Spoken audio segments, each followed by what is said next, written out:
G'day everyone. Welcome to today's stream. Hugo's playing with his crown. He's being annoying.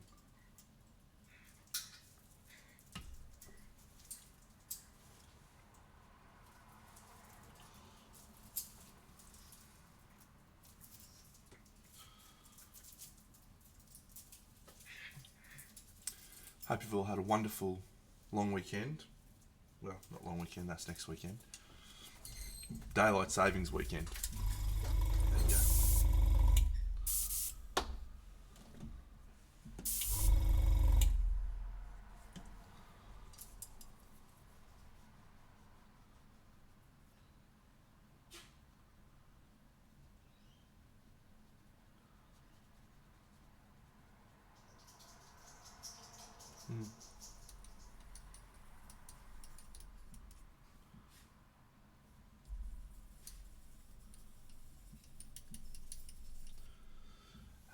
We're trying two things today. First is we're trying no black background to see how that works. And the second we're trying is to paint a dark skin tone,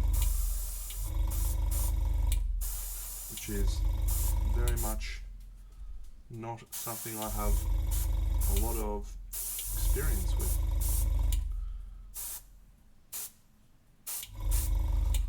So we'll give it a try, hey?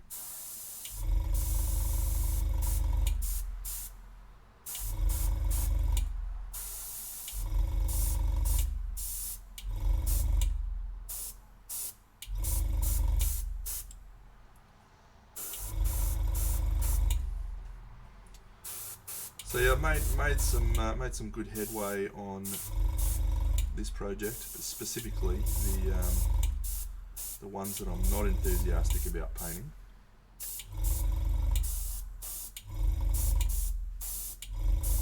Which was, believe it or not, the crab. I wasn't that excited about painting the crab. And I also was not excited about painting Pisces, but fortunately, Pisces has actually been really enjoyable to paint. Still need some work to do on Pisces, but yeah, I'll show that off a little bit later on.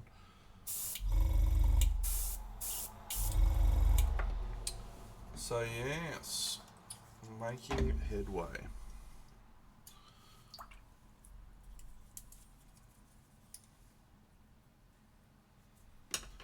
And it sort of, I won't say fully came out of nowhere because I've been thinking about the project for a while, but I just started it the other day and all of a sudden I'm nearly halfway through. So it did sort of come out of nowhere from that perspective.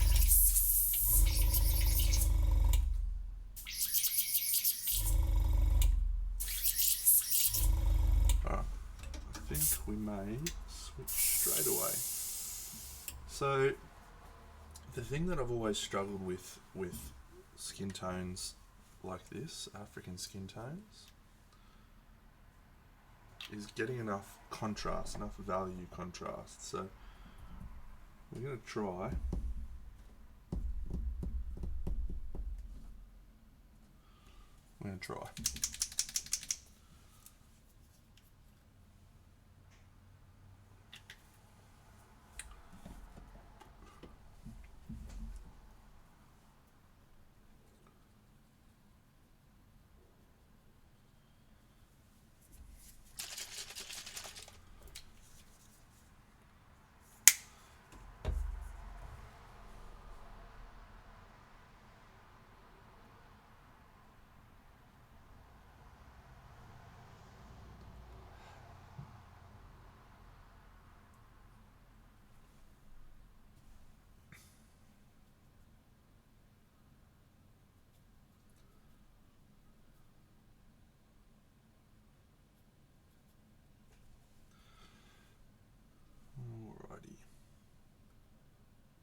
And this is why I have the black backdrop. Stupid focus. Stand by.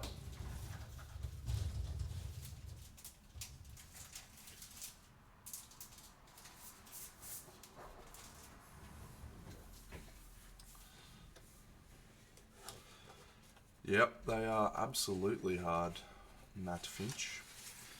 I think I've done maybe 5 or 6 models in total with that sort of skin tone.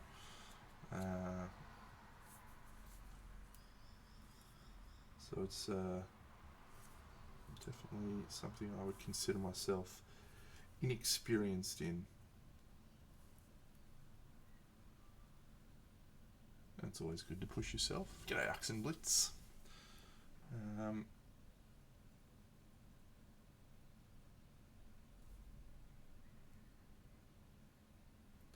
So this particular model, I was really excited about painting, and probably would have said this was in my top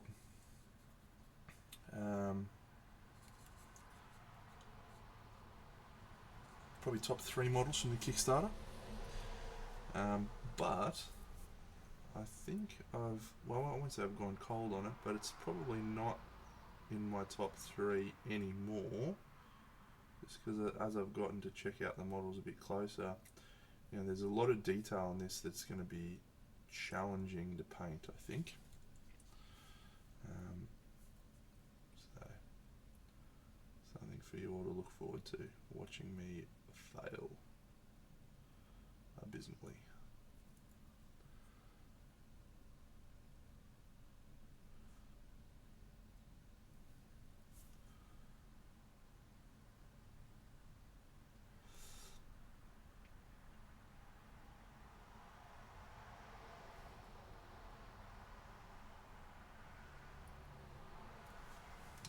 Haha.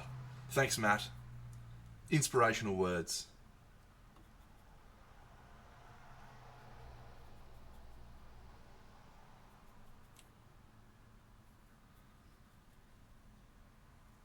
Fortunately for me,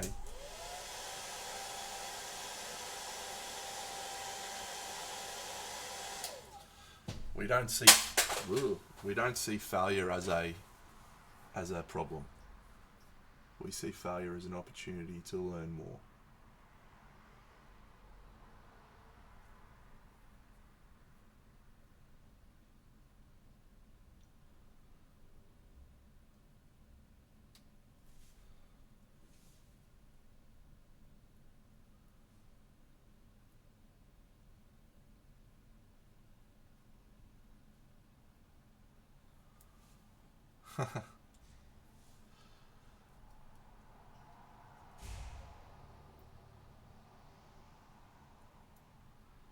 So if you missed Party Monday this week with Andrew Buckley, we had a fascinating conversation about listening to music and how that can impact your painting. Banshee. He's a classic character, that guy. I did a speed painting class when I was in Monty. Had a ripping time. Yeah, we were talking about how music can influence your art. And the overwhelming thing that I took away from the conversation was that I have a dead and cold soul.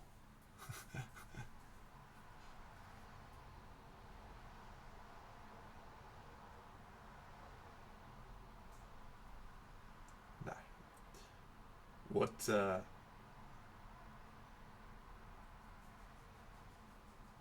I took away from it was that I don't think I am an artist. I think I am a scientist, an alchemist of paint, where I put things together on a model or on a page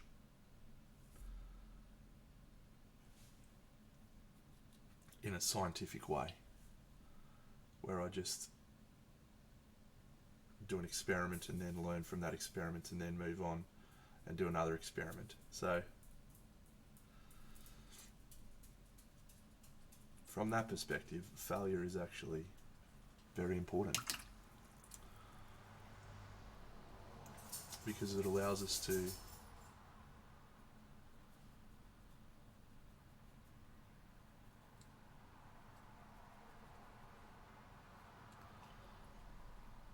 okay. I'm just mixing some colours on the palette here, friends, which is why I look probably distracted, but just trying to think about the colours. Yeah, look, I wrote an article. I talk about this article all the time. If you haven't read it, it's a magnificent article. Go check it out. The Psychology of Miniature Painting. Bob Ross used to say, "There's no such thing as mistakes, only happy accidents." And it's just such a wonderfully true statement when it comes to art. Our job as artists is to not let the mistakes get you down, because the mistakes are sometimes the best thing that can happen to us. I use this Batman quote all the time, but it's Bruce Wayne's dad, Thomas Wayne. He says, "Why do we fall down, Bruce? So we can learn to pick ourselves up again."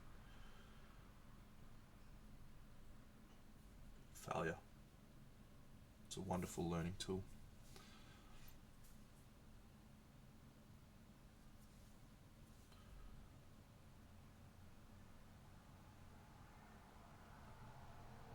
See, this is where I get into trouble around here. We start to move into colours that don't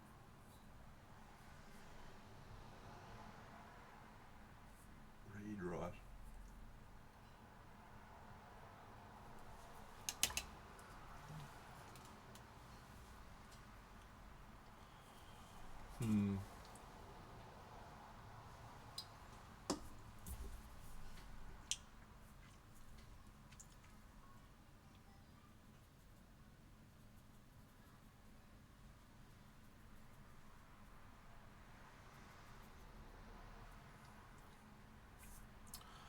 Yep.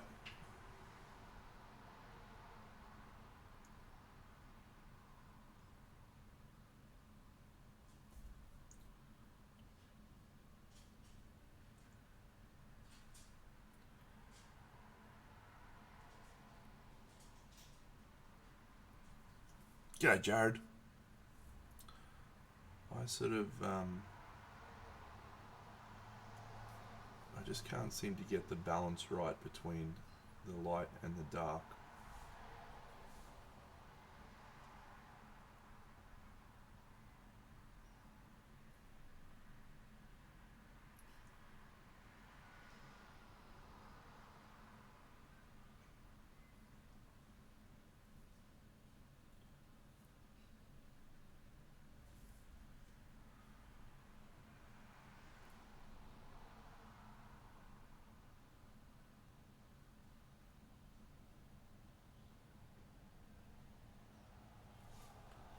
How's the guy's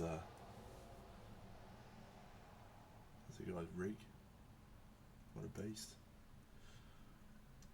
This colour that I'm using at the moment is a colour called Basic Skin Tone from Vallejo, but I've mixed in a little bit of a red leather and a little bit of rhinox hide to try and darken it a little bit. We're definitely going to be airbrushing this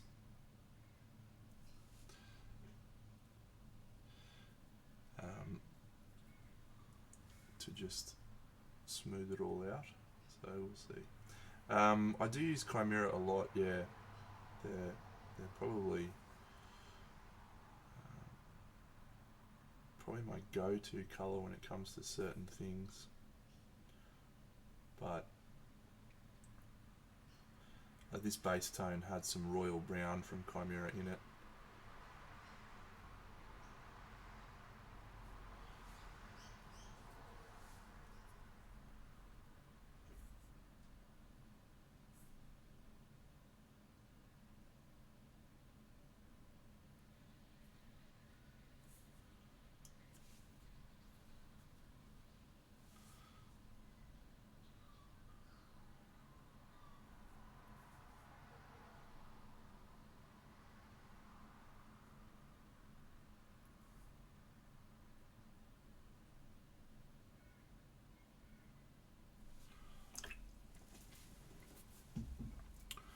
Uh, Color burnout, probably not a term I've used before, but I'm going to assume you mean desaturation, which is basically exactly what you just described, where your colors lose intensity and get washed out. So one of the things I talked about in my class that I did a while back now, quite a while back, it's just basically explaining sort of how saturation and value work, and it's one of the hardest aspects of painting that exists, I think. Like the way those two things interact, and once you can click how to control both of those, that's when I think you become a really good miniature painter. So, or painter in general. But to sort of summarize very quickly, you have value, which is light or dark. It's sometimes measured on a scale of 1 to 10, the value scale, where 1 is the absolute darkest, black, 10 is the absolute highest, white. And so to move a colour up the value scale, you just mix in black or white, and that makes the colour lighter or darker. However, and this is the fundamental point, mixing in white or black into a colour also desaturates the colour. And so desaturation or saturation is how vibrant or intense a colour is. So if you have a colour that is pure red, for example, and then you mix in a little bit of white, the colour just loses a little bit of intensity. It might be higher value, and it might be brighter, but it's just lost some punch. And so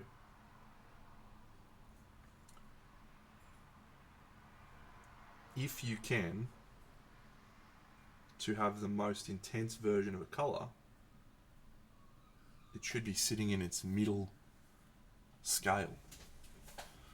Right? So the most saturated colours sit in the middle of a value scale.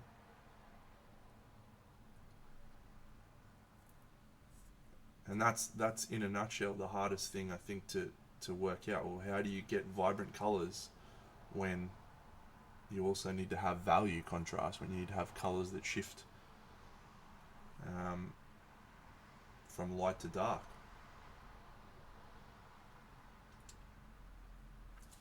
Well, the answer is you need to factor in saturation into your painting. So you need to have areas that are desaturated. That's right, yes, I am doing airbrush after. You have colours that are desaturated alongside colours that are saturated, which will create that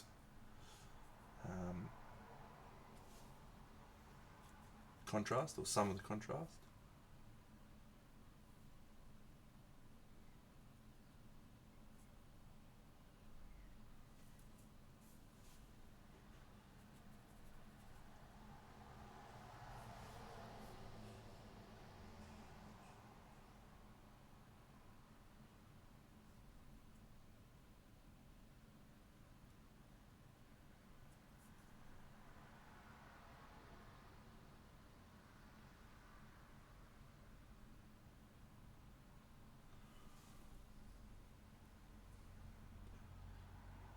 Yeah, it is interesting. Yeah, it dries clear.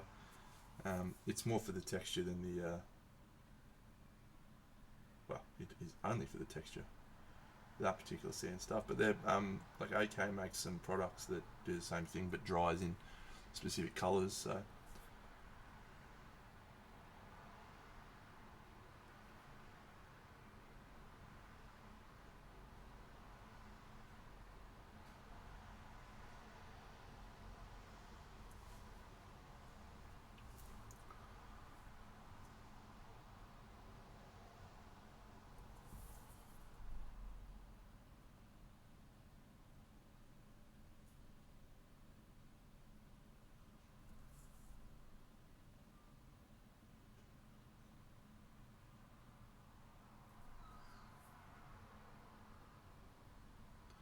Good one.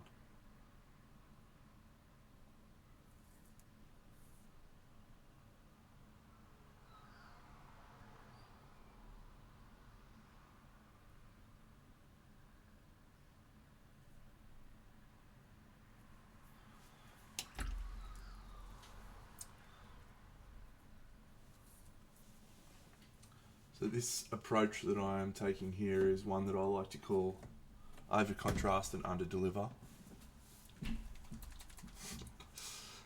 Fuck.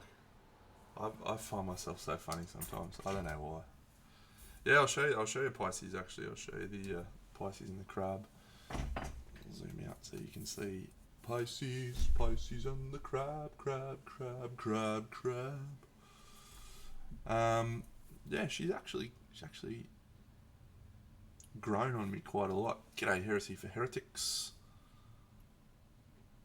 And I wasn't expecting it. I was not expecting it at all. But it reminds me of that one I did on Hyperborea, the big dude. I wasn't expecting to enjoy that, and I enjoyed it a lot. Yeah, the crab's okay. The crab's not finished, but...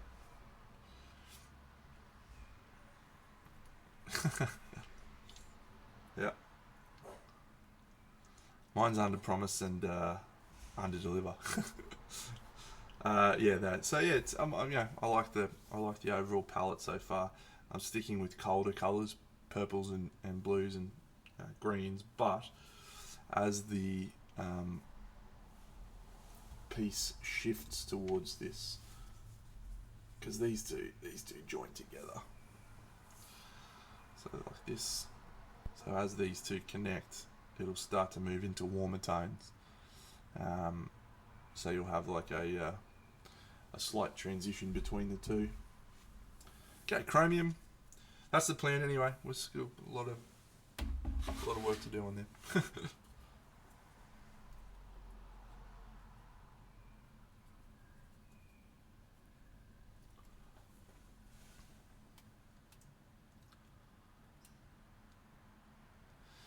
Yeah, so the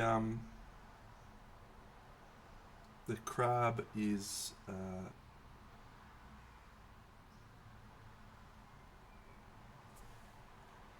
the crab is cute. What's this one? Have I mislabeled today's stream? Have I? What's this guy? Is this guy not Cancer? This guy's Scorpio. Fuck, I better change this.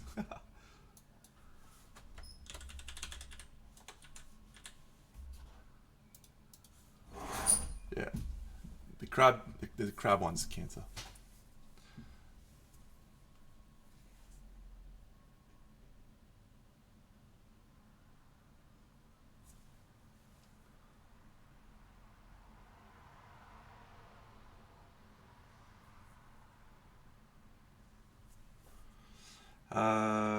Ooh, yes. That's the bust, isn't it? Well, I definitely know I've seen Leo because I think a friend of mine painted it. So I maybe haven't seen all of them, but...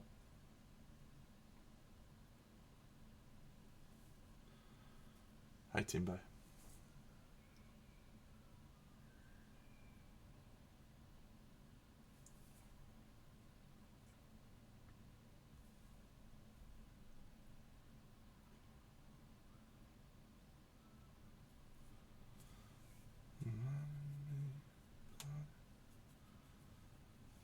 You do something to me that I can't explain.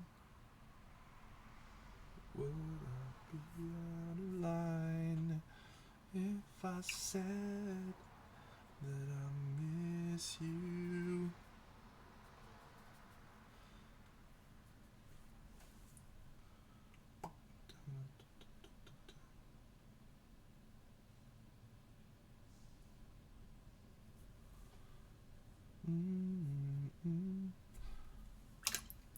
Oh, Timbo, it's been a pretty fun week. I had my little mate this weekend staying with me, which has been fun.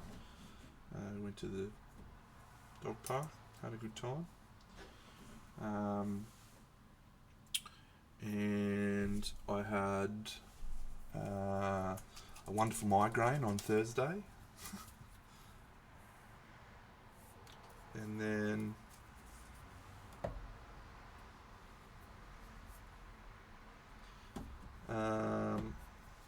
yeah, I made some headway on my project. Watched Ted Lasso. Yeah, might be all that you get. Yeah, I was talking to someone at work the other day. The migraines, I've been having one every, I don't know, month or two for the last year or so. It's been weird because I never really had them when I was younger. And Rocket hypothesised that it was actually because I need glasses from all of this painting little toy soldiers, which I'm hoping is not the case because I don't really want glasses, but I don't know if that's definitely what it is. It may also be from dehydration because I don't drink enough water.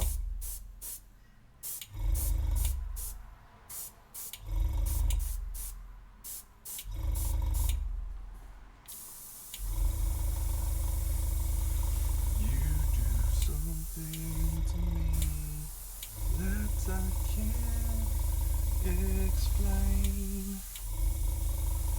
Would I be out of line if I said that I miss you?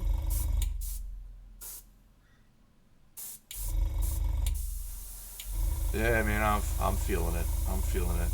I'll get this. My dad, the fucking legend, he signed me up for a touch football team. I haven't played touch in, I reckon, when was the last time I played? 6 or 7 years. Yeah, there you go. Maybe it is that. Maybe it is the glasses. Anyway, could be. Yeah, he's dogged me here, Franco. He's like, yeah, no, it'll be great. I said, Franco, I'm 40. What are you doing to me?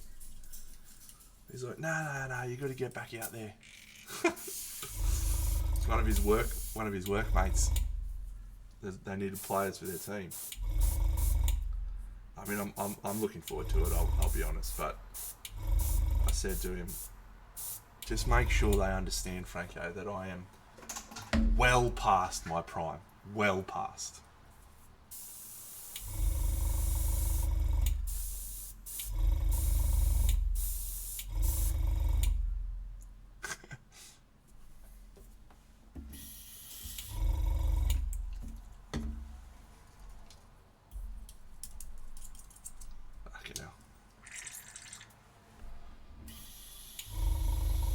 I'm looking forward to it though. Get out there, rip a few 40-metre cutouts. Magic.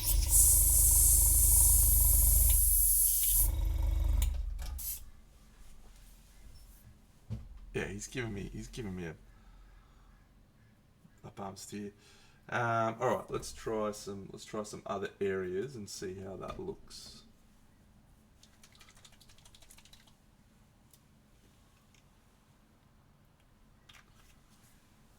Fucking Francesco. The little blue green shade. That's violet. There we go.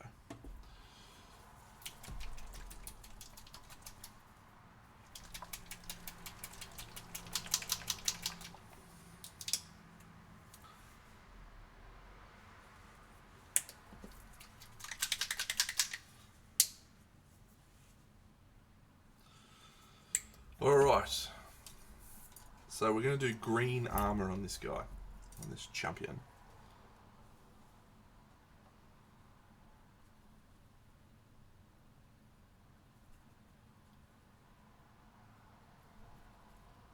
Teal green, something like that. It's going to be wonderful. Thank you, airbrush.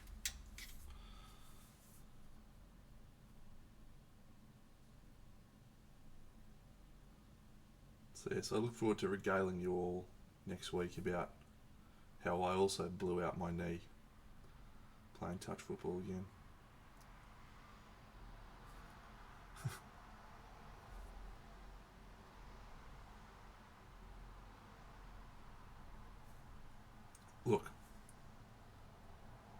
painting skin is all about understanding volumes. When you understand volumes, you understand painting skin. Yeah, Chuck Sprays, killing it.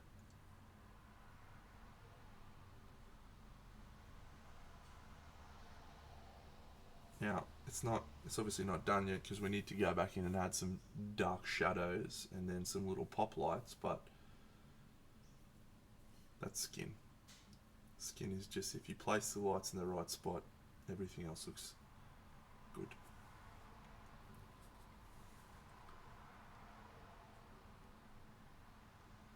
Also, there's the 20 years of painting experience that helps a little bit. Teensy bit.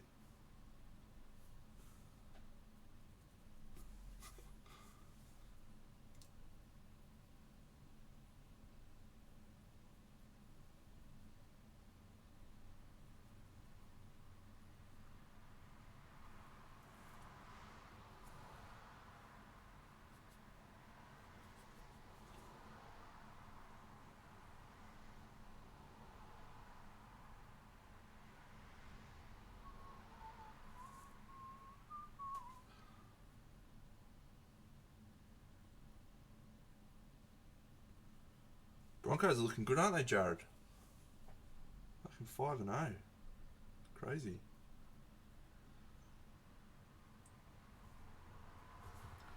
Been a lean few years for them, but they've always had a really good crop of young players, and you always felt like when those young players just got that little bit more experience, that it would all start to come together for them.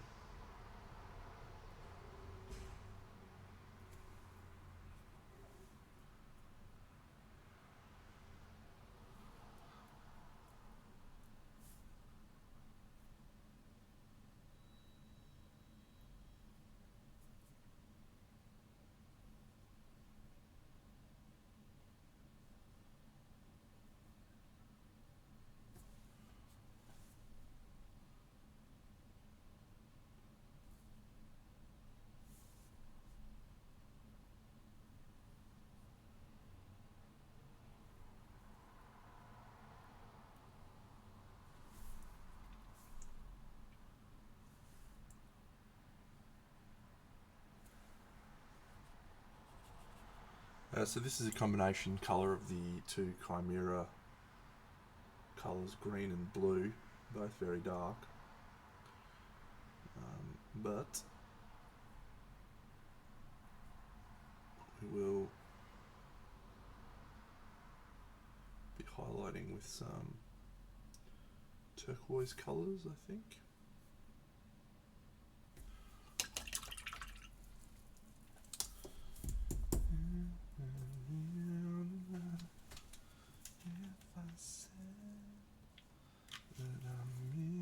You.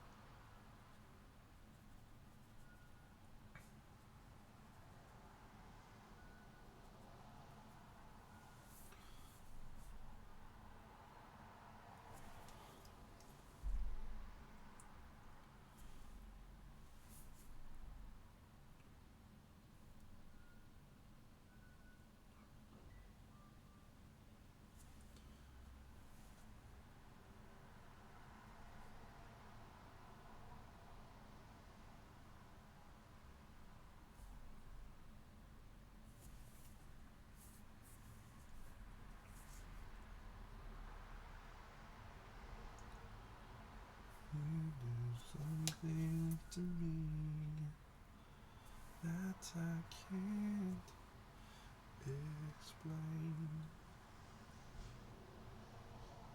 Would I be out of line?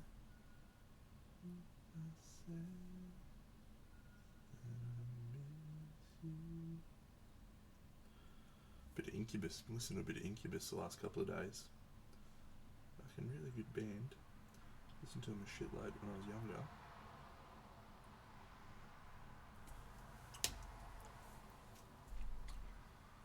Alright.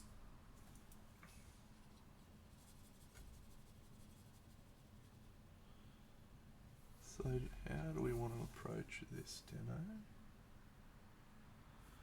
Do we want to try and make this look like shiny blue metal maybe?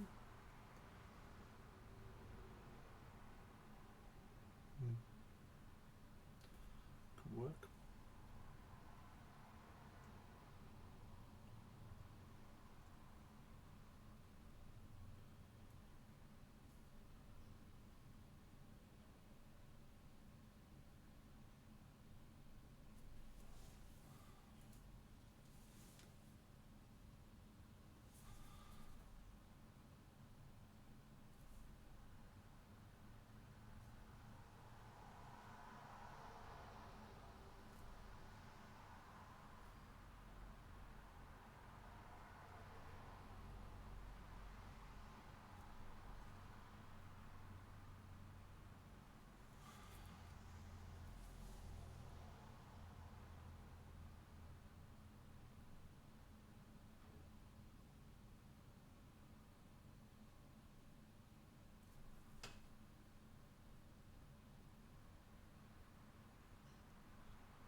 So I'm going to potentially do some water effects on this one. On the base, this guy's going to be walking through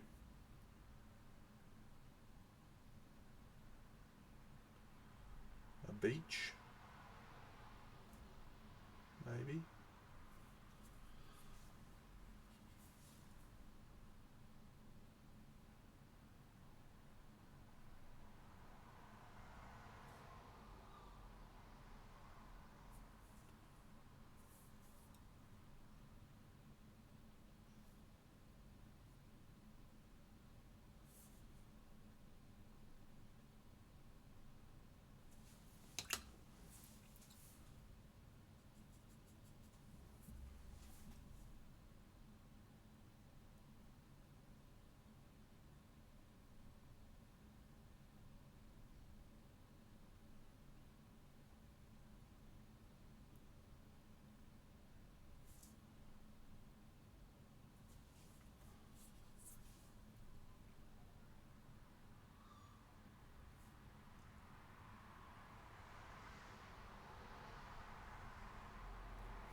Definition of insanity, mate. Repeating the same thing over and over, expecting different results.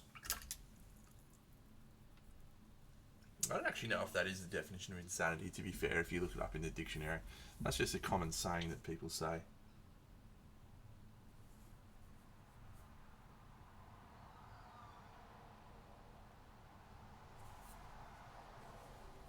G'day, Minimancer.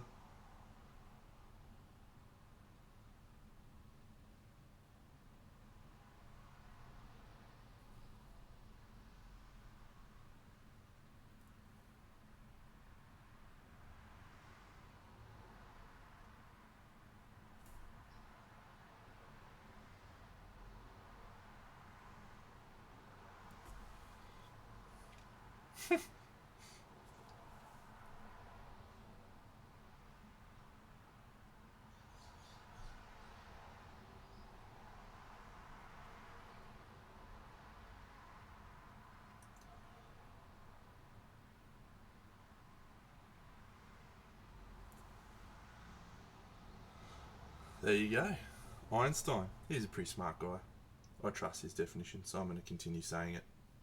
And the fact that it annoys Minimancer is just a sweet, sweet gravy.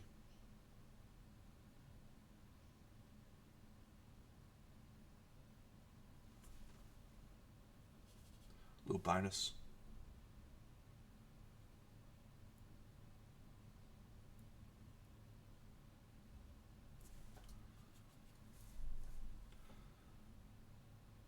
Is this your star sign? Scorpio. Cool. I mislabeled it Cancer before because I'm an idiot.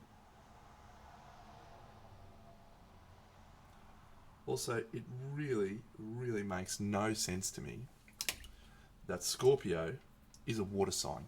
No sense to me whatsoever. If there is another sign that sounds more like a fucking fire sign than Scorpio, I'll give the game away. Seriously.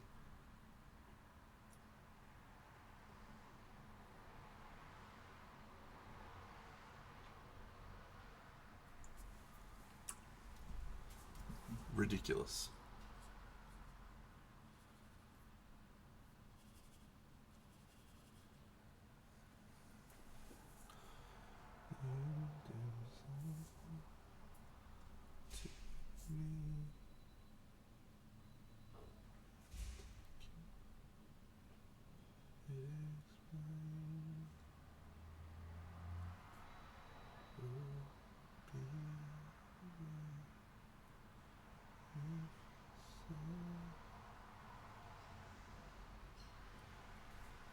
Yeah, exactly. Why is Aquarius an air sign? Aquarius should be a water sign. This mad dog should be a fucking fire sign.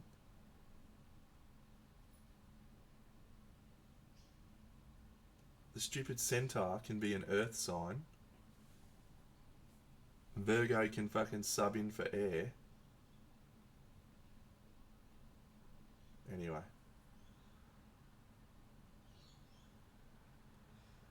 I didn't actually know the specific elements that these dudes belong to until I looked it up. In my head, I had planned this fucking mad fire one with this guy, Leo and Aries, and I was like, that's gonna be the fucking sickest. And then the other week I found out that wasn't the case, and I was like, well, that's just fucking terrible.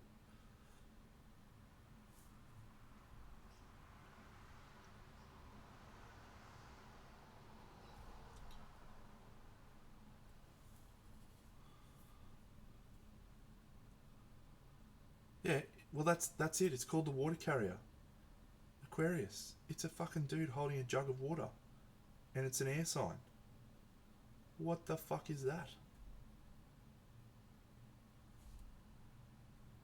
I'll tell you what it is. It's fucking bullshit.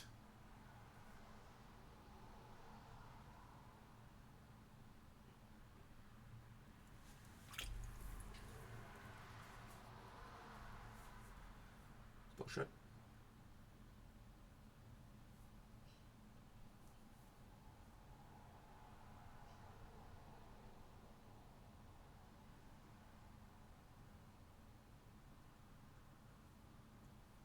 No. That is a fair observation. A lot of other things are their fault, though. Like that time they stole a person's artwork without their permission. That was their fault.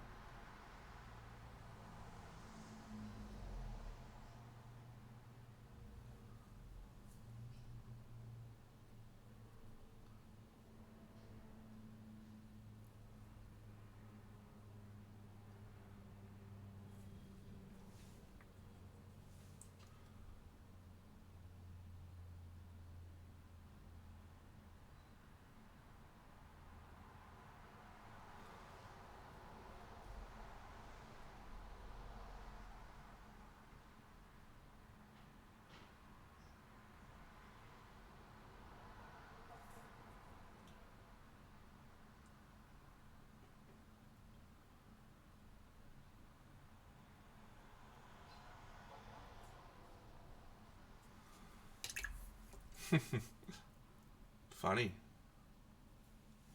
But I have, yes. Just trying to connect with my inner artist, mate. And it's had zero effect. Zero. Yeah, another great point, Scarabos. That is another thing that is absolutely their fault.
And this is where I get into trouble with these sorts of skin tones. Look at how much value contrast I have here, and I've got nothing over here.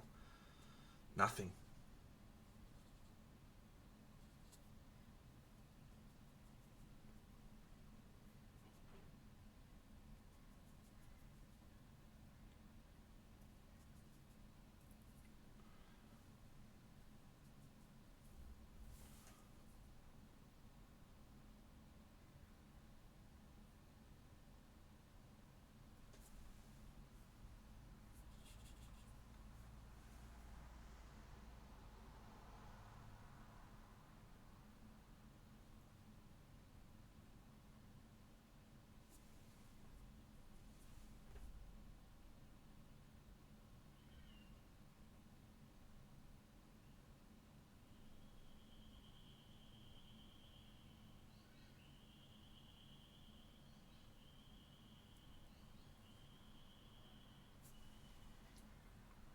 Freehand work, please.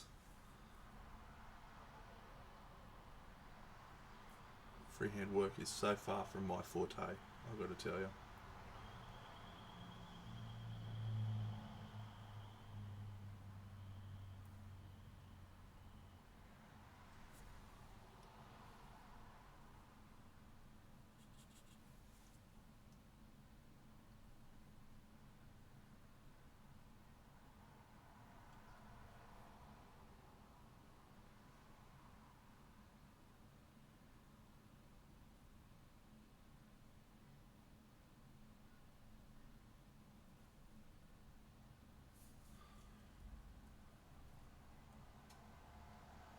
Exactly. Mini Manson knows what's up.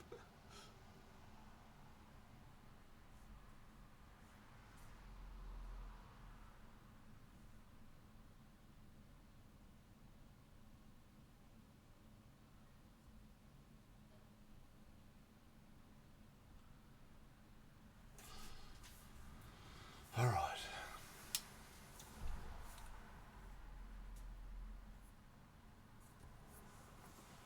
Purulent yellow. Pastel. Topolus, the most well-recognised painter in the Kingdom Death universe. Welcome. This guy's made it into like 100 newsletters about painting Kingdom Death stuff.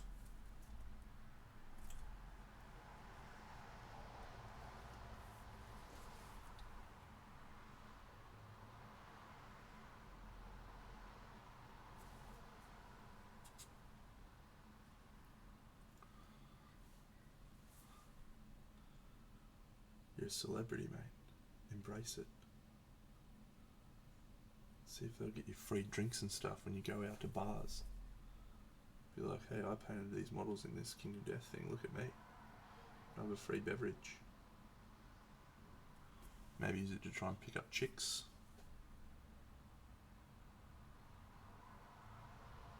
Whip out the newsletter. See that? That's me. Oh.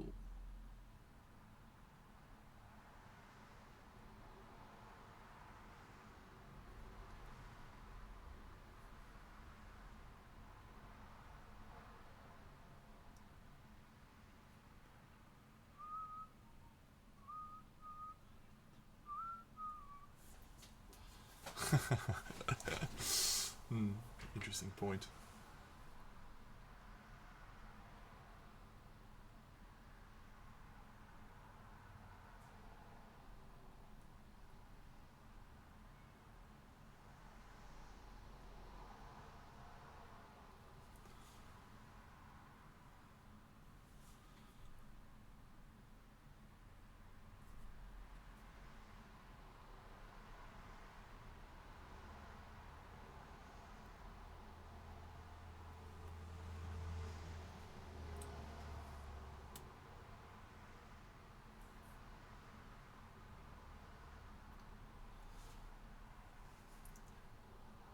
If we talk, if you missed it, I talked a little bit about saturation and value a little bit earlier.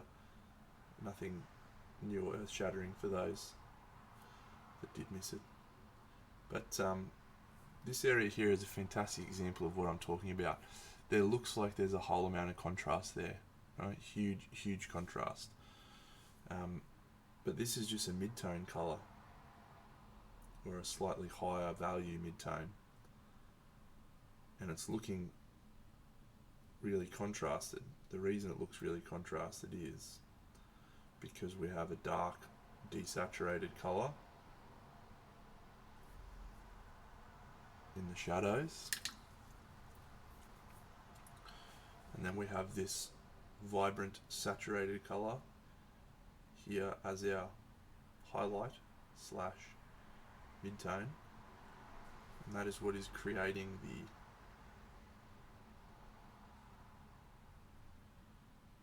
heavy contrast that your eyeballs are seeing.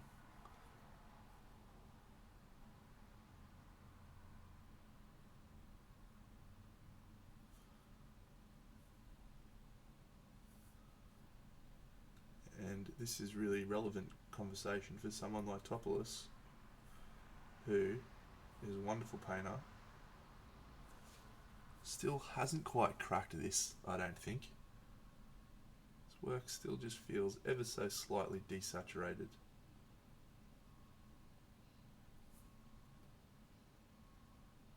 Every now and then he'll get a colour and it'll look fantastic. But most of the time he gets nice value shift. Can't quite land saturation. Yeah, absolutely getting closer. Absolutely. You compare your earlier stuff to now, you'll see the difference. And Ben's in the same boat, as you said. And honestly, I feel like when you twigger on or tweak whatever on that fact, on how to do that or how you do that, then that's it. That's you turning into a really, really good painter.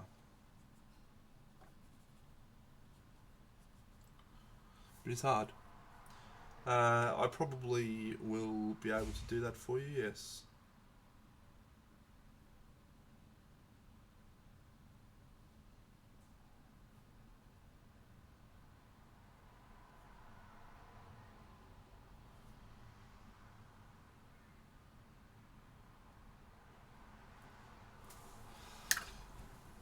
Yeah, absolutely. The king. The king of desaturation, Mark Mathlan. Fuck, I love him.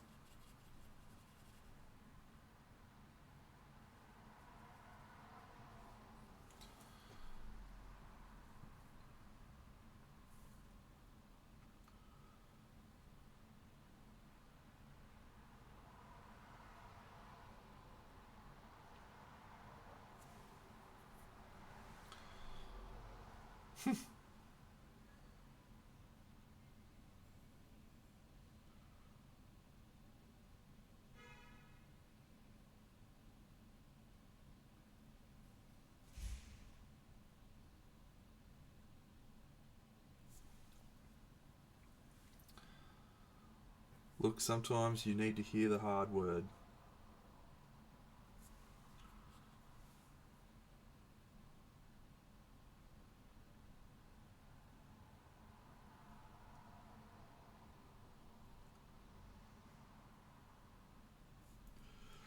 it's a delicate balance though. You know, you want to be able to share some positive things for someone as well.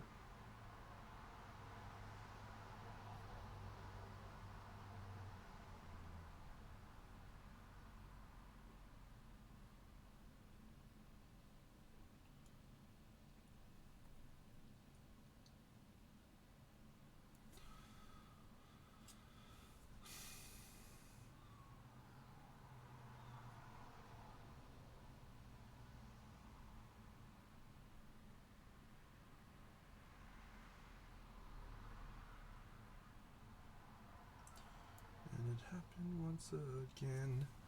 I'll turn to a friend, someone that understands, sees through the master plan. But everybody's gone. Was it? Does it require you to have knowledge of the previous two?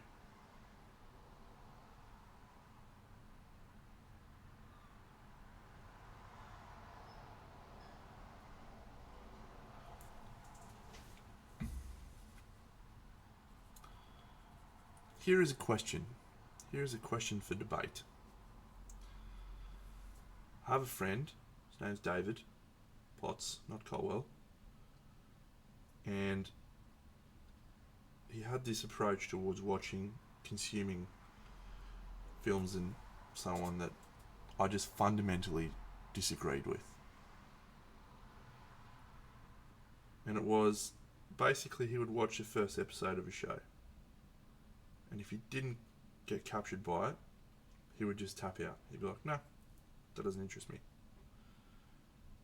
And I said to him, man, you've missed out on, XYZ show because the first 4 episodes or the first season is a bit slow, but it really finds its feet in the second season or the third season or whatever. And he's like, nah, not interested. So here is the question for debate. Is it worth the time invested into John Wick 2 and 3 to get to 4? Or is it worth the time,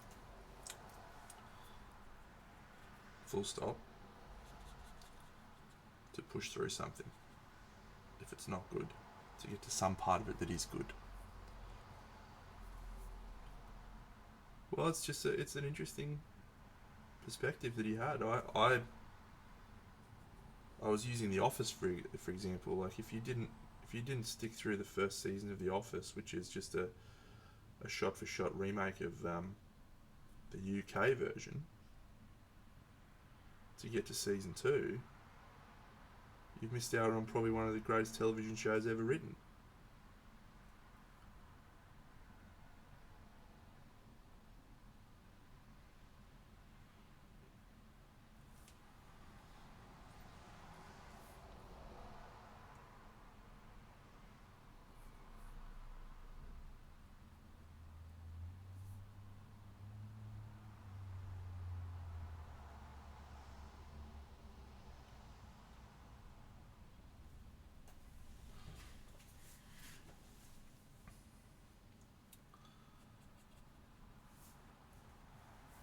Right, so I am on the same side of this discussion as most of you all, but there's got to be an argument for at what point does that extra time investment of going through shit become not worthwhile? If the last season of a 5-season show is one of the greatest seasons of television, but it requires you to have sat through 4 seasons of rubbish, is that worth it?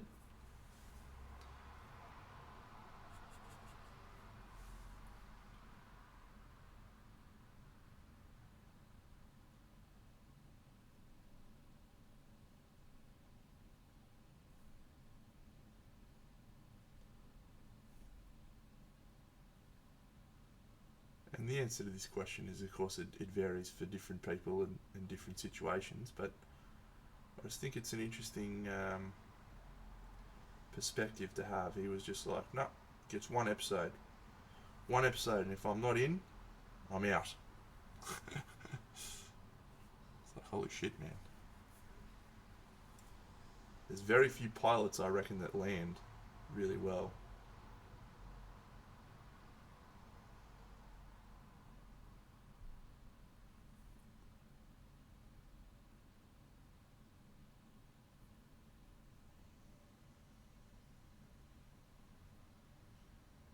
Speaking of pilots that land really well, what about Firefly? Fucking hell.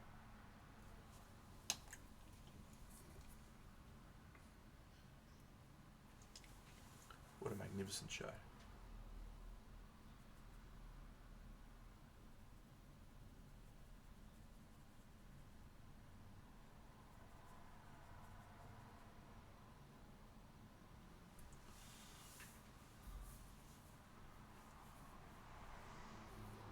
It really was good, Firefly.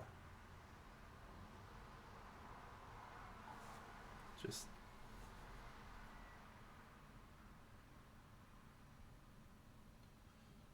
solid all round. Yeah.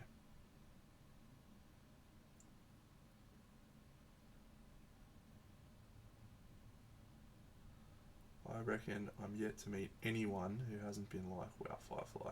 Yeah, banger. After they've actually given it a crack.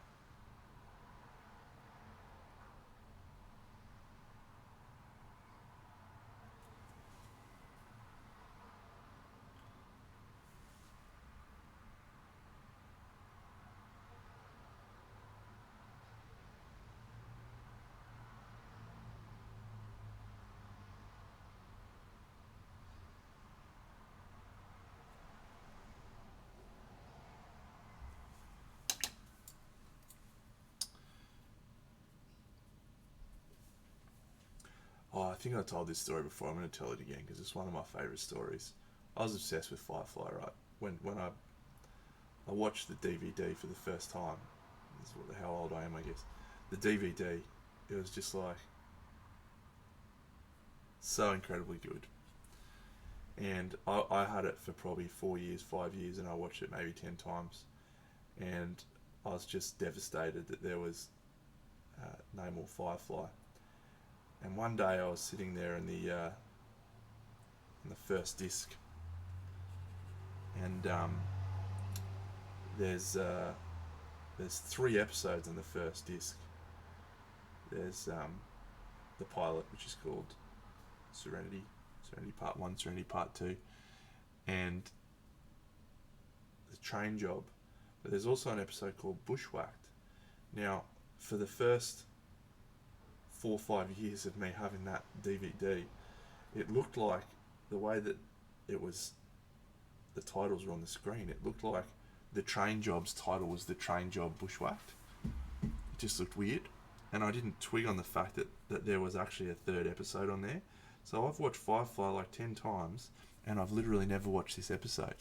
And when I like realised and I clicked down, I got goosebumps down the back of my spine. I was like, oh my god, I have a new episode of Firefly to watch 5 years after I first started watching it. And it was like just the most wonderful feeling. I sat down, got myself all sorted. G'day, know your creator. I got myself all sorted, sat down with me dinner, and it's a wonderful moment. Wonderful moment.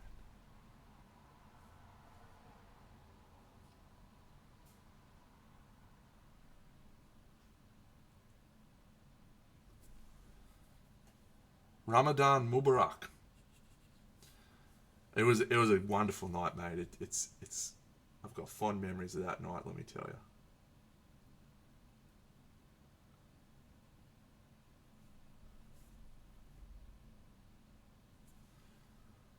Of course I've watched the movie.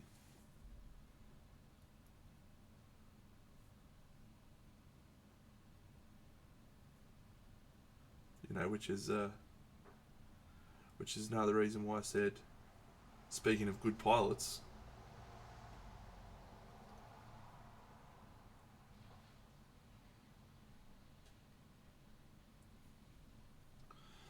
Here's a great joke for everyone. What's the best way to clean your spear? You put it through the wash. Oh, maybe the joke's how's a reaver clean his spear? He puts it through the wash. Yeah. All right. Yeah, it's just bad, eh? Fucking hell.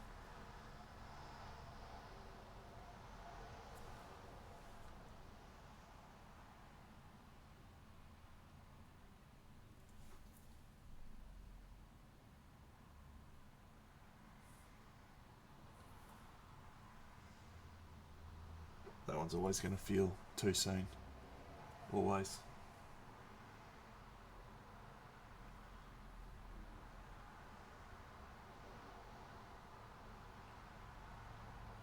Alright, so how's everyone going with Shadow and Bone?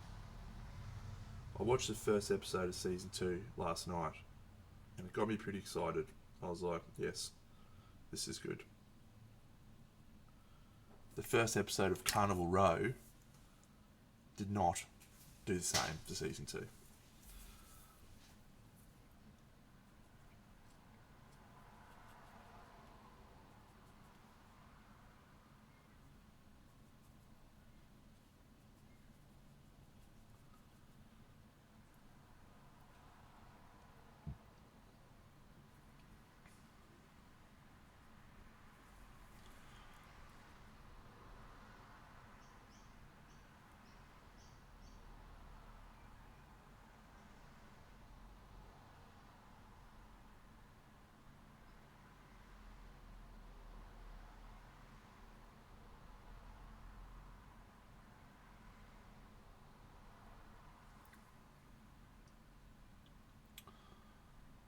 Yeah, awesome.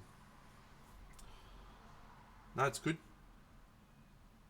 Hang on, we talking about Carnival Row or Shadow and Bone? Both are good.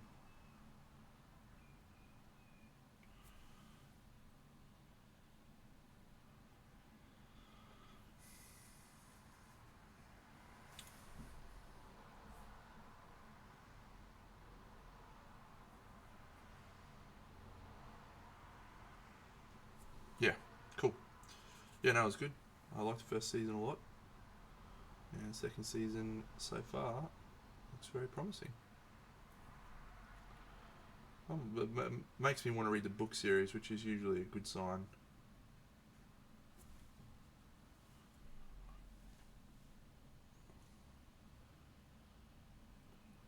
Mini Man, so that's a weird observation, mate.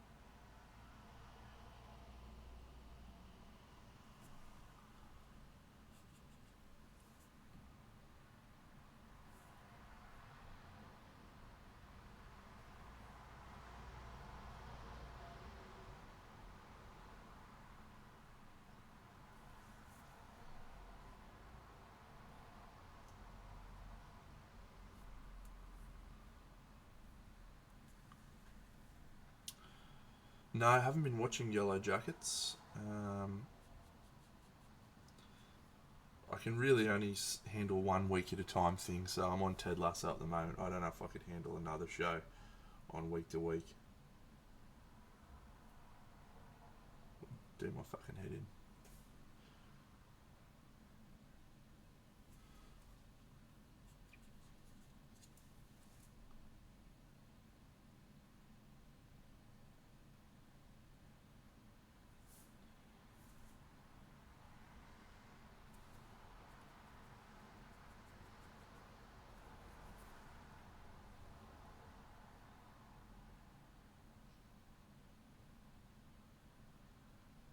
Yeah, Rocket's gonna start watching Succession.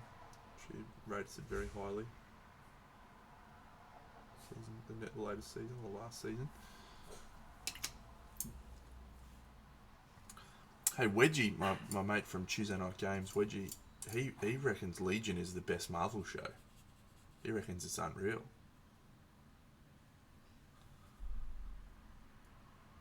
Never watched it.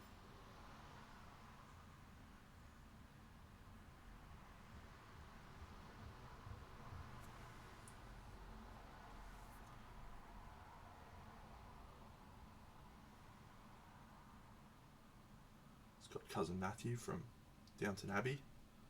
Love a bit of Downton.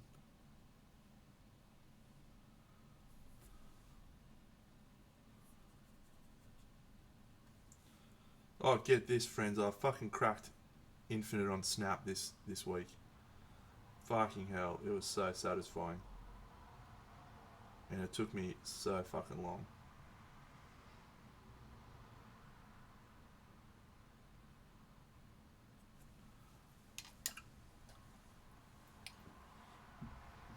It took me so long.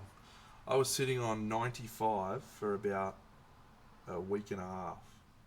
Well, I was floating between 90, 95 and 98 for a week and a half. And then I just pulled it together, pulled it out of the fire on Friday. And I landed it. Oh, fuck, it was satisfying.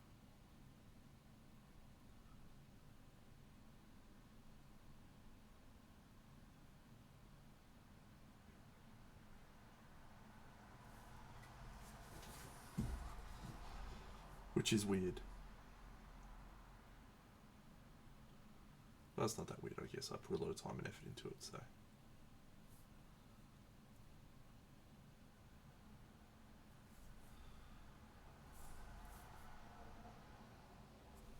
Alright, so now we have the problem that I always face into when I do dark skin tones, in that now that I have enough value contrast, it doesn't really look black skin anymore, does it? Nope, it does not.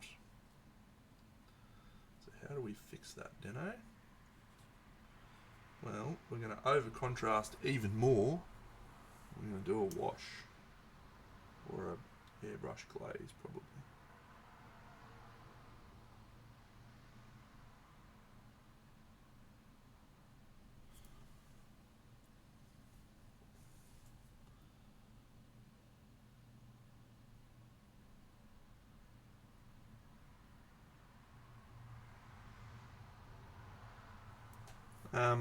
For the Chimera Royal Brown will kill it. It'll have to be a contrast paint. We'll probably go for a mixture of Gore Grunter Fur and maybe something, or maybe Snakebite. For those who play board games and looking for a fun little board game to play, I picked up the Star Wars deck building game the other day. I think I talked about it maybe a little bit last stream, maybe not. Played something like 5 games now. It's pretty fun.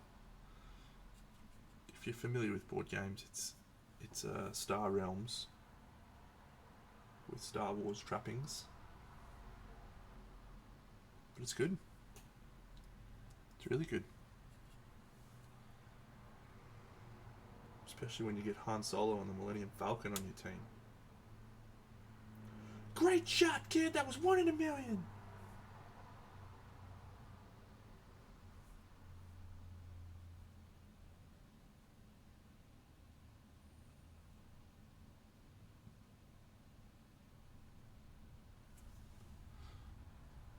G'day, Rex.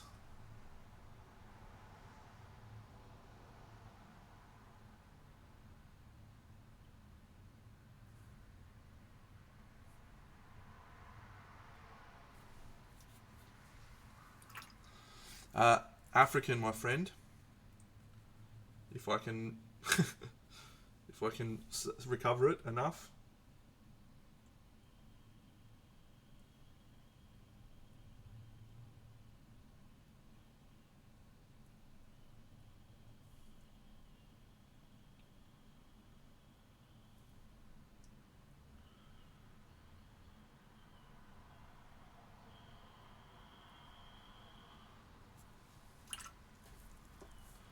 Yeah, Codenames is fine. We've got Codenames Harry Potter. It's a bit of fun.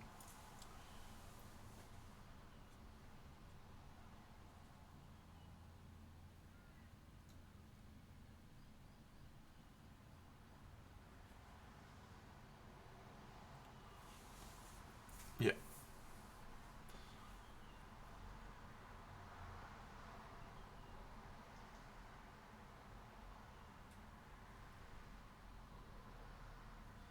I'm just I'm really fortunate because every Tuesday for the last 8 years I play games with a group of wonderful people.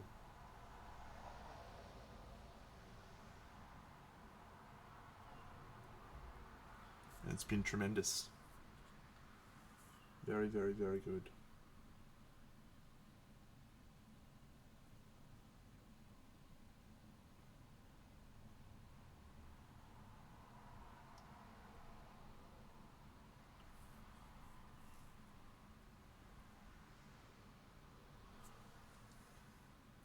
Yep, Arkham Horror, the LCG, wonderful. We were supposed to play that on Saturday night, but poor Daz has got COVID, so we didn't get to play. So instead, people came here to my house and we played some Everdell and some Star Wars, the deck building game.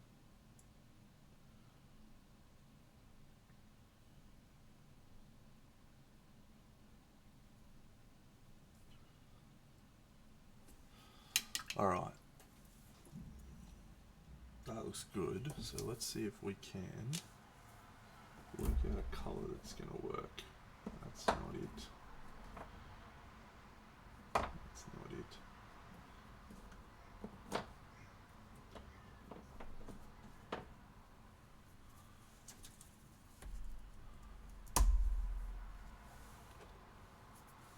I agree. Yeah, trade them in, get a new one.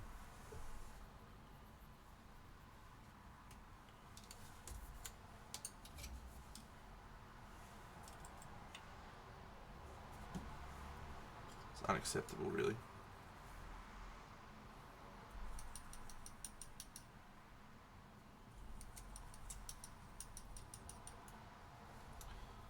Alright, this is the sort of colour I'm working with. Let's see how that goes.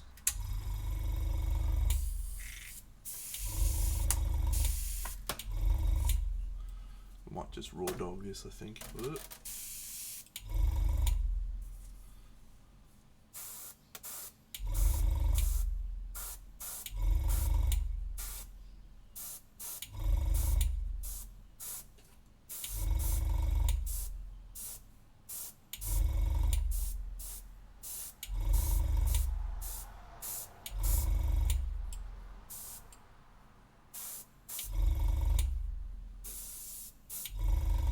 G'day, Sammy.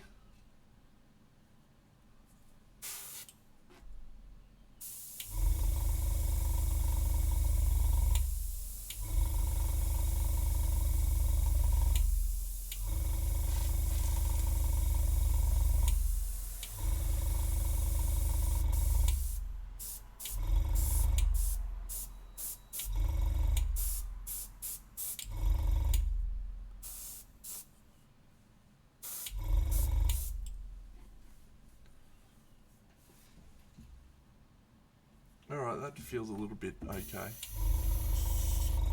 I'm going to matte varnish it now so that I can see what it actually looks like.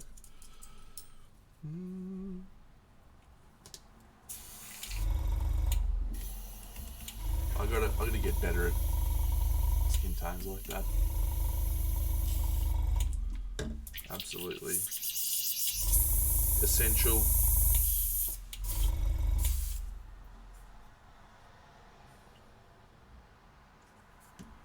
Put it on the list, then I.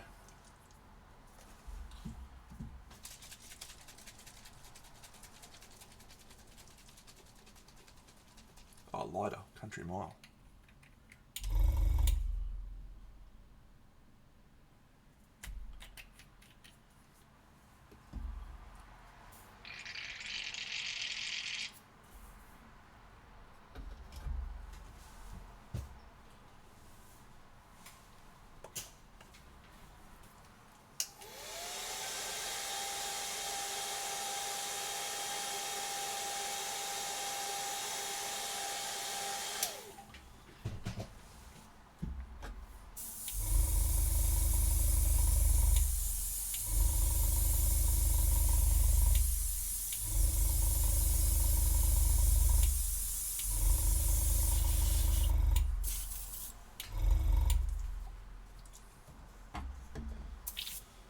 Yeah, Asian's pretty good.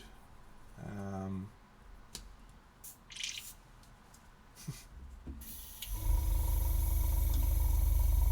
anyone who's just walked in on that statement is probably going, what? What I meant was, I can paint an Asian skin tone relatively well.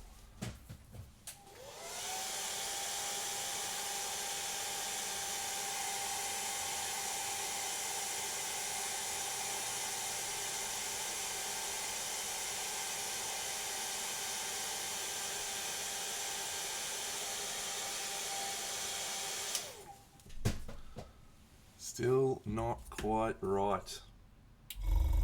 Damn you, Bundy.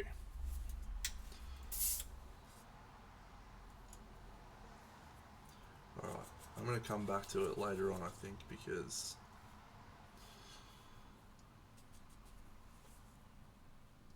I need to see how everything else looks before I can assess if it's right.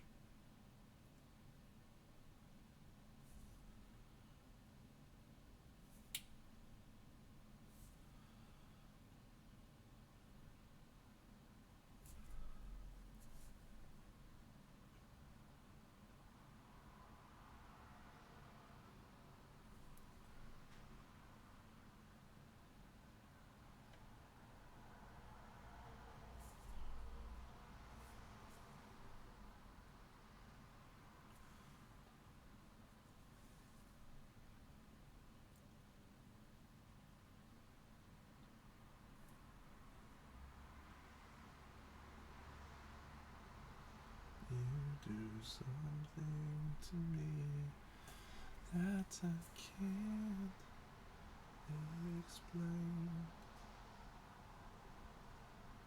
Would I be out of line if I said that I miss you?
Uh-oh. Hugo's about to go crazy. No. The other dog left before he could hear them.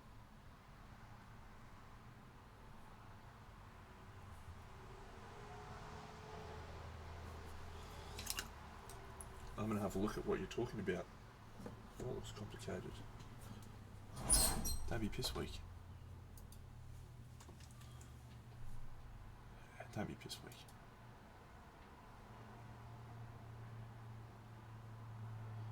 Ah, Luke Cage. Fuck, I love Luke Cage. Sweet Christmas. He's awesome in Marvel Crisis Protocol. Fucking mad dog in MCP. Sweet Christmas.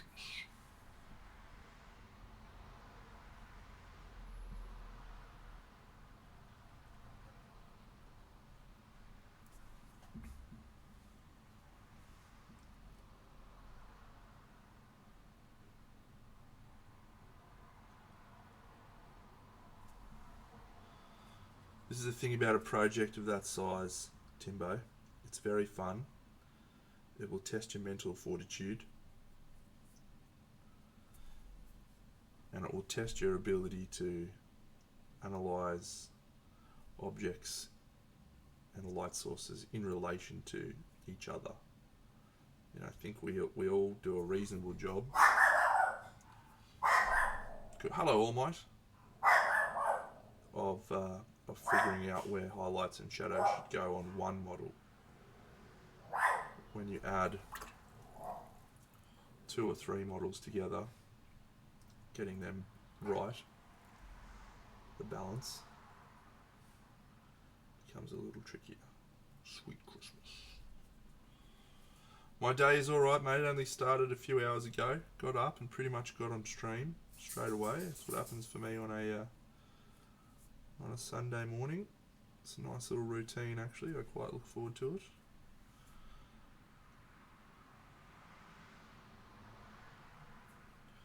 I was at a point when I first started streaming that I was really jazzed, and I was getting on streaming like 2 or 3 times a week. And then whenever I felt like painting, I'd sometimes turn on the stream. But what I found was that I then didn't want to paint any other times, like at all. So for the last couple of years now, I've only ever streamed on Monday nights and Sunday mornings, so that I still feel like painting other times during the week. And that has worked. It has been the case. I have still painted at other times and been enthusiastic about painting at other times. So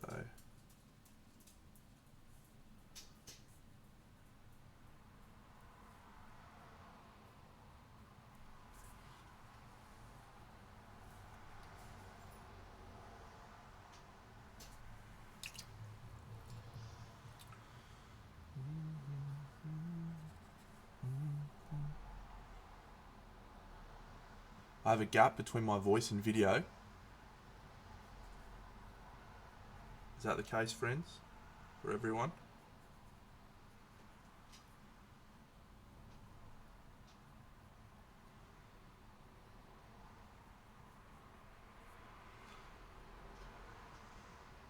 Alright, Thomas, might be you, mate.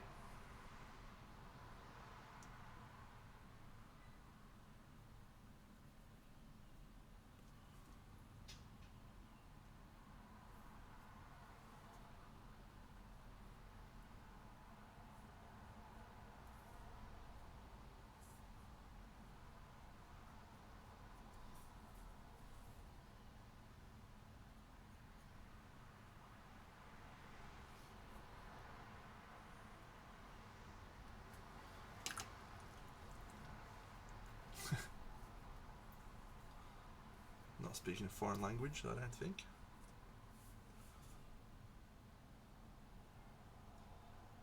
I can speak a few phrases in most languages. I can say hello, good morning, can I have the bill? Maybe not the last one.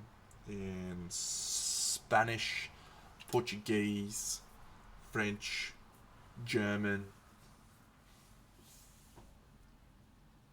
Danish.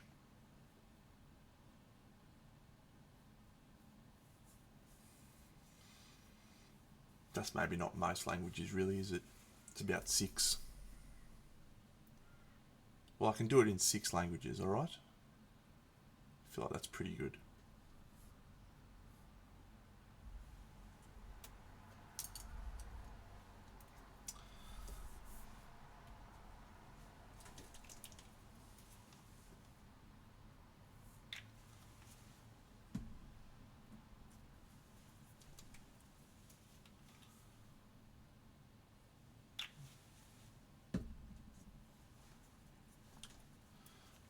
Time. Yeah, probably only go for another half an hour or so, friends. We've got many things to do today. Oh, it's a colony. Fuck. Sorry, friends. I was supposed to bid for a colony this morning.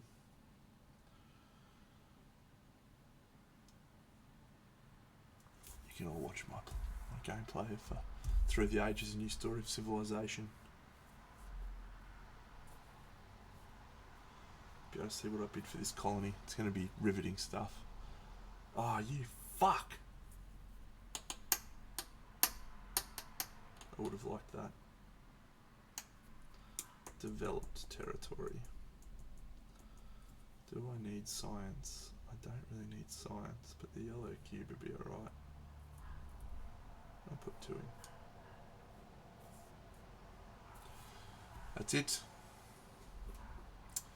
I did not check out the red grass lamp. No, look. I love Red Grass's branding on their products. I think it's tremendous. Really tremendous. And I think their products are very good. I have a lamp. It is satisfactory. I do not believe I will need to add a new lamp to my collection.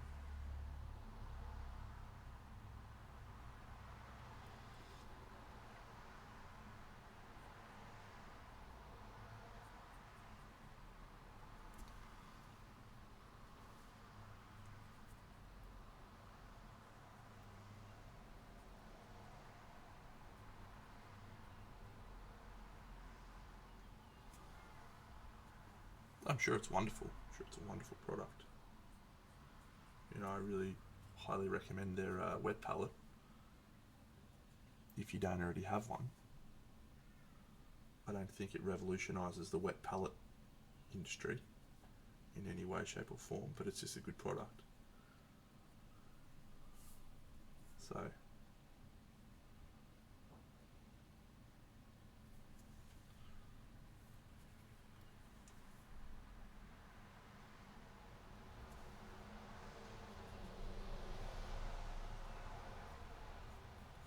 they did send me my wet palette for free, by the way, so I'm supposed to say good things about them, but I don't. I just say the truth, how I feel.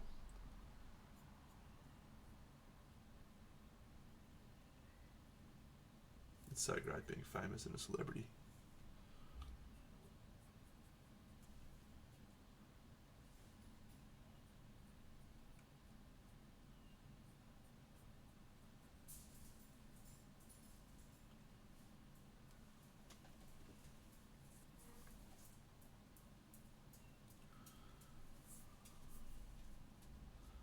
Hey, little buddy.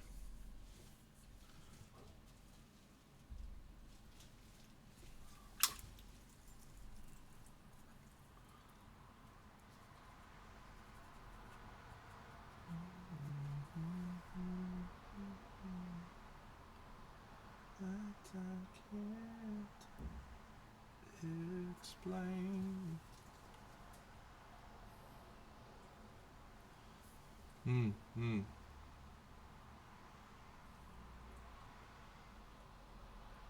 As I said, good products. I won't be purchasing it. I doubt they'll send it to me.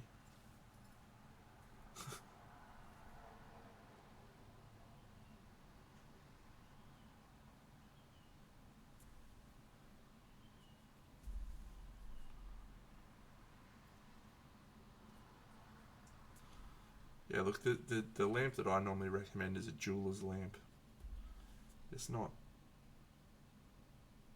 exactly the same thing, but fuck me if it's not basically exactly what you need.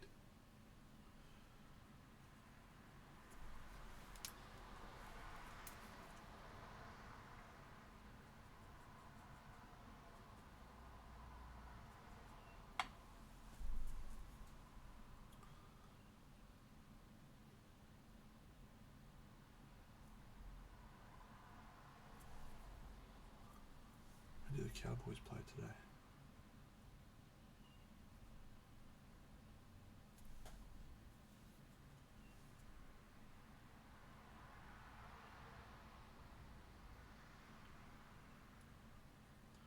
Alright, who wanted feedback on a model before I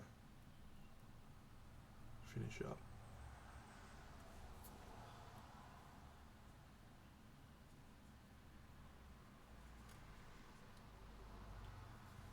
Alright, post the link, son.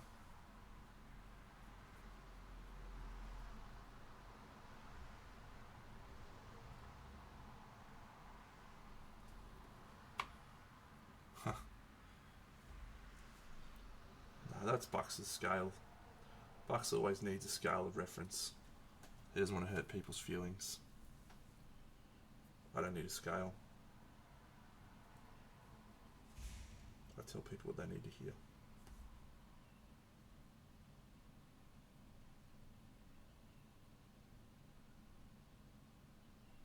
I'm like the Oracle from the fucking Matrix.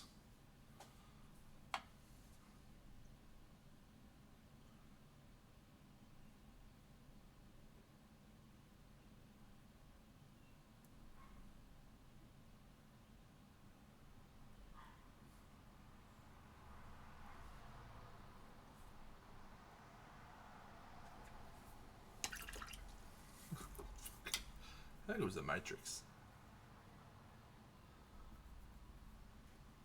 Remember when that came out? Fuck, it was awesome.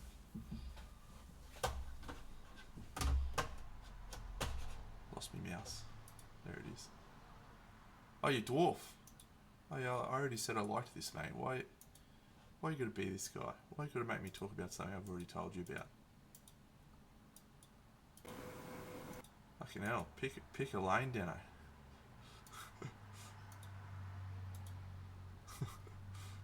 Alright.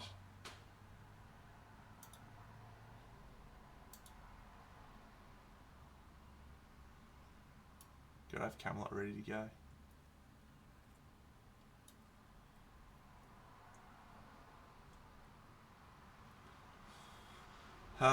Yeah, this is probably pretty comfortably the best thing you've painted, I would think. You know, just from a value perspective, you know, you've got really good, clear separation, you know, clear values, focal point strong. You know, I really like it. There's a lot of areas that you can improve. So, you know, the face is probably the strongest part, and you know, the only thing you maybe need on there is just a couple of spots of higher lights. And further to that, the beard also needs some further lights, but really want to commend you for the way you've incorporated the hair into the face. You know, it looks natural and looks good. That's, yeah, really good. I like the helmet a lot. The steel and the gold bits on these sections here. This element, around the base, is not as strong as the other stuff. So you probably needed to have the highlight, like if you look at where you've placed the lights on these, you know, the highlights needed to probably be on one side of these objects, whereas you've sort of gone more frontal. And you probably need to not have these harsh lines in between all of those areas. The weakest element is actually this stick. The wood is not saturated or desaturated, it's just sort of a blur, and I think it's fighting against everything else. It's really good. You've also got this nice bluish tone in the helmet, but then you haven't incorporated into these little Bobby Dazzlers. You know, these two colours look like different metal, and I think if you had this same sort of tonal blue in here, it would really, really work for you. And then the final thing I would think that you could improve is the actual blue shirt. Now, it's a really punchy, vibrant, saturated blue, which I like a lot. When you look here, you know, it just feels a little under highlighted. Just needs a little bit more value. You know, just a touch more, I think. You don't want it to lose that vibrant intensity. And I would probably have tried to add some textural contrast. So, you know, you've got these nice scratchy bits on here. I would probably have tried to go for a soft stippled, like lots of little dots, to maybe make it look like felt or wool. You know, and then you'll have this really nice textural contrast of the beard, you know, the fabric, the metal, it'll all feel like different sort of textures, which are good. But yeah, the one thing that I really think lets this whole piece down is the stick. The whole stick just looks shit house. If that guy did not have that arm at all, this would be a really strong piece. Really strong. But mate, yeah, I've seen a lot of the stuff you've painted. This is by far your best, and you need to give yourself a rock solid pat on the back for that, because that's hard work, that's effort, that's energy you've put into getting better, and yeah, you deserve to have that acknowledged by yourself.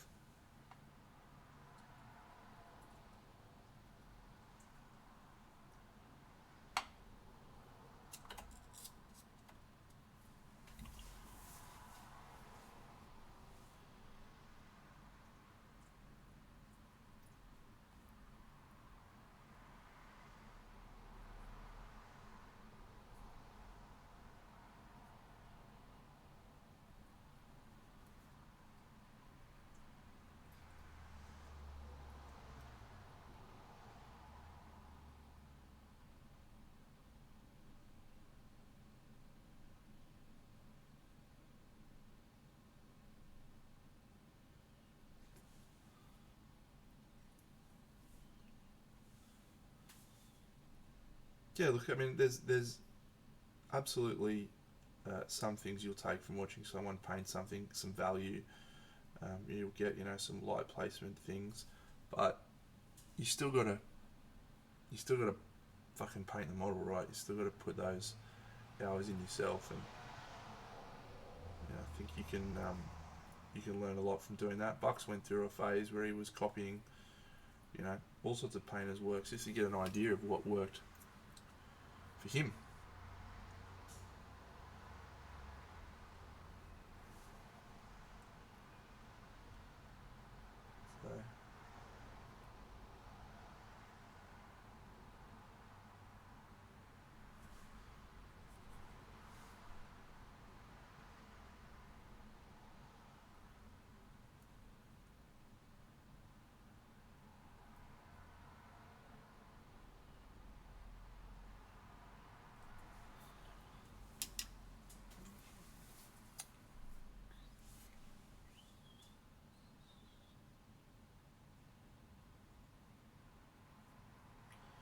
So, it's like it's so close, the skin. It's so close, but it's just not quite there, and that's quite annoying.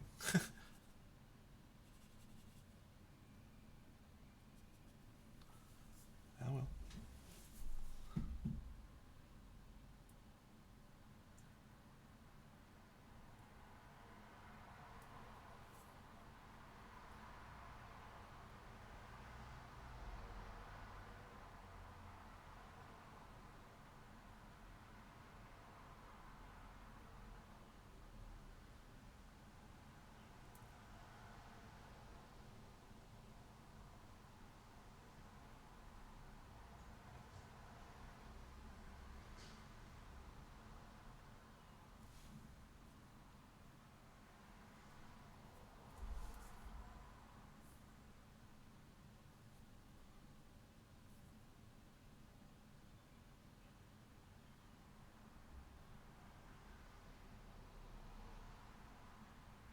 Yeah, at this stage I'm going at a week per diorama, or per vignette if you prefer.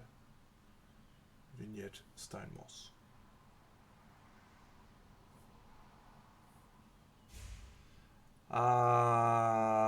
I need to do more smaller highlights of pop lights, and I think I actually need to extend out the mid-tone a little bit more. Yeah, don't know. We might put that one down for now, friends, but and pack up shop for a bit, but let's put him on the base and just see if it's working for me. You do something that I can't explain. Crabby crab. Stay up, you fucking dog.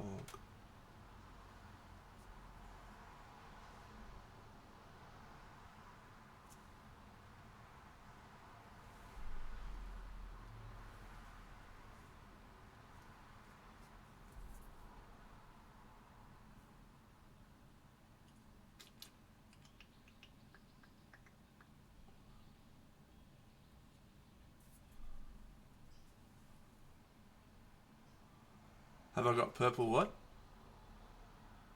In the shine? Yeah, there's a little bit of purple in there.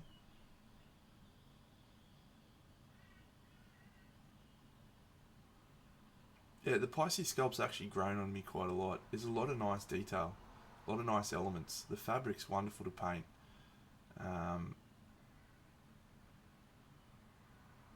It's never going to be my favourite, but yeah, this is working okay, isn't it? I feel like I want to darken this area of the crab down just to keep focus here. The purple in here. Oh, sorry, you're talking about this model's jarring. Yeah, I can see that.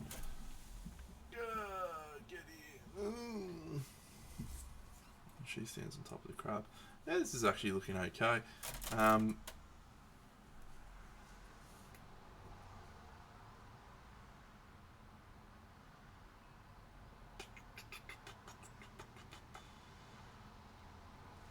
Yeah, this claw needs to darken up because the claw is currently pulling focus away from that dude in a from the backdrop type of thing. So I just need to darken that claw up. So that's good. I can do that. And then she stands on top of that. And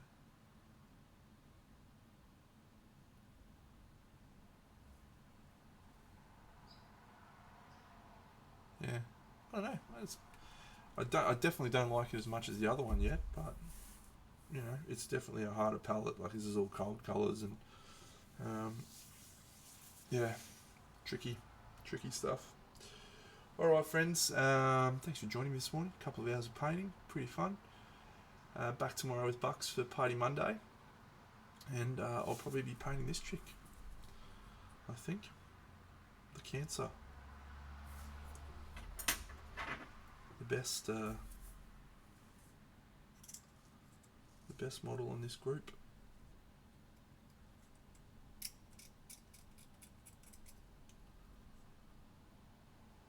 I'm gonna have to do her warm palette. Fuck yeah, excited. I will, yes, I will indeed. Cowboys are playing today, so I'll watch the Cowboys. Thanks, Alexis Bulick. And, oh, mate, that's Hope and Slather. Let's go see if we can find someone to raid.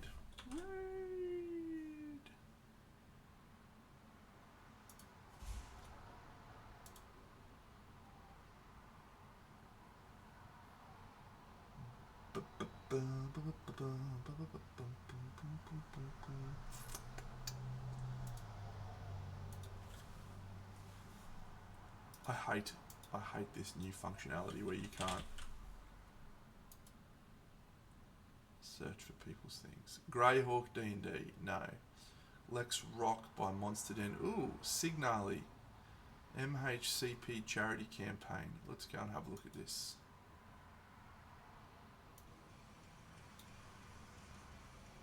Let's go raid on Signally.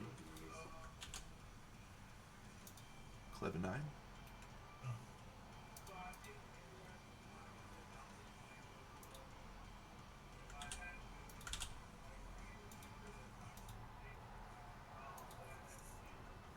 Painting a bust. Cool, friends. See you all soon.